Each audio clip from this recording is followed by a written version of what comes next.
अस्सलामुअलैकुम जी, फूड से कल सालाम और शामदीद। कैसे हैं जी आप सब लोग? उम्मीद है चला फ़ज़ल से ठीक होंगे, खुशहाल होंगे, मज़े में होंगे। जी, तो आज हम जो है ना बड़े मज़ेदार किस्म के एक स्वीट बनाने लगे हैं, जिसको जो है ना वो मलाई ब्रेड कहते हैं। बड़े ही मतलब कि एकदम जो है ना मलाई जैसी होती है। इसका टेस्ट भी जो है ना वो बड़े मज़ेदार किस्म का होता है, ऐसे मुँह में जाके ये घुल सी जाती है। तो इसके लिए जो है ना हमें 6 पीसेस जो है ना वो चाहिए ब्रेड के, और उसके बाद हमें उसके जो कॉर्नर्स हैं वो रिमूव कर देने हैं। तो वो कर्नल जो है ना वो ज़ाया नहीं करने, उसके हमने जो है ना वो ब्रेड क्रम्स बना लेने हैं। तो जी यहाँ पर इस तरीके से हमने जो है ना उसके साइड जो कट कर लेनी है, और उसके बाद एक बेलन की हेल्प से आपने इसको थोड़ा सा बेल लेना है, हल्का सा, मतलब आपने इसको थोड़ा सा पतला कर लेना है, ठीक है।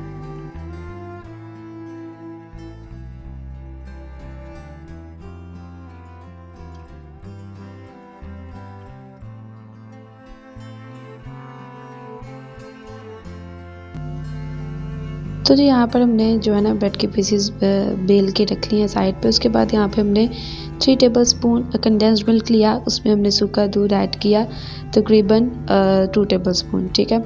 तो वो हमने बीच में ऐड करके इन दोनों चीज़ों को अच्छे तरीके से मिक्स कर लेना है, यानी कि एकदम इसकी जो थिक सा फॉर्म होती है ना वो बन जाएगी, तो हमें वो बना लेनी है।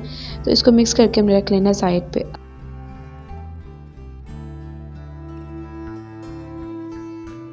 उसके बाद ये हमने यहाँ पर 1 कप दूध लेना है, और उसको जो है ना वो गर्म कर लेना है, यानी कि उसको बॉयल आने देना है। बॉयल आने के बाद उसमें हमने जो है ना वो क्रीम ऐड कर देनी है 1 टेबलस्पून, और क्रीम ऐड करने के बाद इसको जो है ना वो थोड़ा सा पका लेना।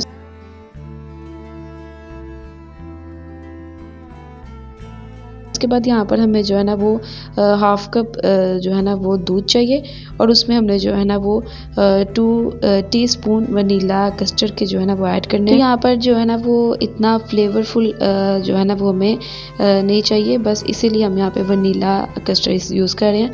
अगर आपको ये पसंद नहीं है तो आप इसकी जगह स्ट्रॉबेरी भी यूज़ कर सकते हैं, लेकिन इसका जो टेस्ट है ना ये बड़ा मुनासिब सा आता है, बड़ा मुनासिब सा इसका फ्लेवर आता है, तो इसीलिए मुझे लगता है कि ये इसमें बेस्ट रहता है। उसके बाद जी जब दूध को बॉयल आ जाए तो उसमें आपने ये कस्टर्ड वाला मिल्क जो है ना वो ऐड करना है, थोड़ा-थोड़ा करके ऐड करना है, 7 चम्मच हिलाते जाना है।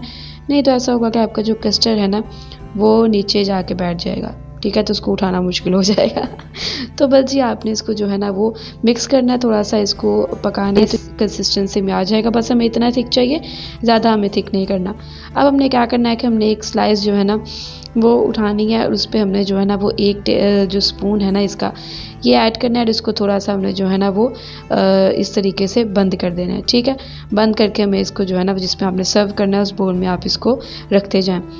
1 टेबलस्पून हमने इसमें ये कंडेंस्ड मिल्क ऐड करना है, और उसके बाद फिर इसको जो है ना वो बंद कर देना है। अच्छा, आपकी जो ब्रेड है ना वो देखिएगा ज़्यादा मिल्की ब्रेड मत जो है ना वो बाय कीजिएगा इसके लिए, नहीं तो वो जो है ना वो इस तरीके से थोड़ी टूट-फूट जाएगी।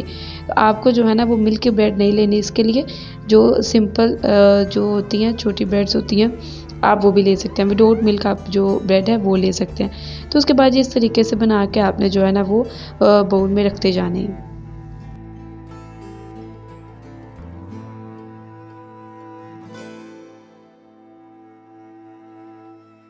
जो है ना सब ब्रेड्स रख ली हैं। उसके बाद जो कंडेंस्ड मिल्क है उसकी हम जो है ना इस तरीके से वो ऊपर डाल देंगे थोड़ा-सा, ज़्यादा ये नहीं डालना, नहीं तो ये जो है ना वो फिर हैवी किस्म का हो जाता है।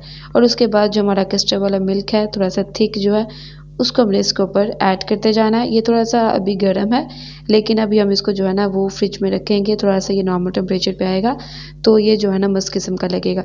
तो बस जी ये ऐड करने के बाद हमने थोड़ा-सा ऊपर जो है ना थोड़ा-सा ही, मतलब कि हम इसमें तो कंडेंस्ड मिल्क ऐड करेंगे। तो ये देखें जी हमने इसको तकरीबन 1 घंटा फ्रिज में रखा, और उसके बाद ये देखिए एकदम मलाई जैसा ये जो है ना इसका टेक्सचर आ रहा है। अच्छा, जब आप इसकी एक बाइट लेते हैं ना तो आपके मुँह में जाके एकदम से ये घुल सा जाता है, तो इतना मज़ेदार किस्म का इसका टेक्सचर लगता है। तो जिस रेसिपी को ट्राई ज़रूर कीजिएगा, और अगर पसंद आए तो लाइक कर दीजिएगा, अगर दिल करे तो सब्सक्राइब कर दीजिएगा, और मुझे दुआ में याद रखिएगा। मिलते हैं जी इंशाल्लाह नेक्स्ट रेसिपी में। अल्लाह ने के बाद।